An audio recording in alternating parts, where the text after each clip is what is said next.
ശ്രീമന്നാരായണീയം ദശകം 2 ഭഗവത് സ്വരൂപ മാധുര്യവും ഭക്തിമഹത്വവും മേൽപ്പത്തൂർ ഭട്ടതിരിപ്പാട് എഴുതിയ 2ാം ദശകം 2ാമത്തെ ശ്ലോകം.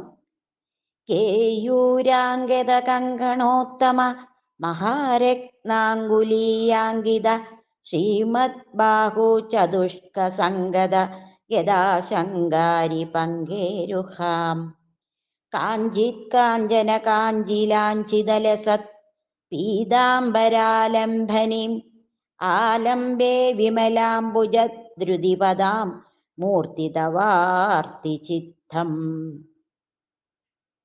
ഇതിൻ്റെ വ്യാഖ്യാനം നോക്കാം.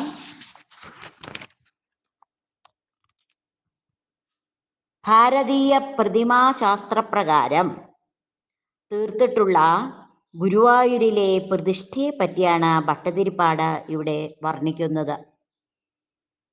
4 കൈകളുള്ള ഭഗവാന്റെ ഓരോ കൈകളിലും താമര, ചക്രം, ശംഖ്, ഗദ എന്നിവയും അങ്കദം, കങ്കണം, മോതിരം എന്നിവയും ധരിച്ചും അരയിൽ സ്വർണ്ണ അരഞ്ഞാണവും മഞ്ഞപ്പട്ടും ധരിച്ചും കൊണ്ട് കാണപ്പെടുന്ന ശ്രീ ഗുരുവായൂരപ്പ, അങ്ങയുടെ രൂപം മനോഹരം തന്നെ.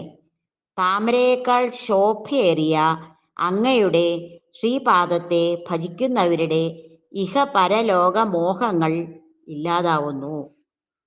ഇപ്രകാരമുള്ള രൂപം തന്നെയാണ് കപിലമൂർത്തിയായി അവതരിച്ചതും ശ്രീ ധ്രുവന് പ്രത്യക്ഷനായതും.